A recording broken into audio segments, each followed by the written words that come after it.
सिंध में गवर्नर राज की बाज गश्त पर जियाले PTI पर बरस पड़े। साईं मुराद अली शाह ने कराची में मीडिया को बताया कि तहरीक इंसाफ ने मांगे तांगे की हुकूमत बनाई। वफाकी हुकूमत अपने असल काम से हट गई। ये लोग अहमकों की जन्नत में रहते हैं। मुझे नहीं पता गिराने की अहमकों की क्या कहते हैं, मुझे नहीं उर्दू सही आती।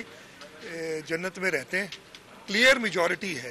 डिफेक्शन क्लॉज पढ़ ले कोई 63A कह रहे इतने लोग इनको 49 लोग अलग, जो कि पॉसिबल 49 क्या 0.49 भी पॉसिबल नहीं है। साबिक चेयरमैन सेनेट और सीनियर रहनुमा रजा रब्बानी ने खबरदार किया कि गवर्नर राज के निफाज का मामला सिंध तक महदूद नहीं रहेगा। नैब में तहकीकात पर वजीर आला खैबर पख्तूनख्वा को ओहदे से मुस्ताफी होना चाहिए। गवर्नर सिंध उन MPAs के साथ मूव कर रहे हैं और उन MPAs के साथ मिल रहे हैं जिन्होंने ओपनली ये बात कही है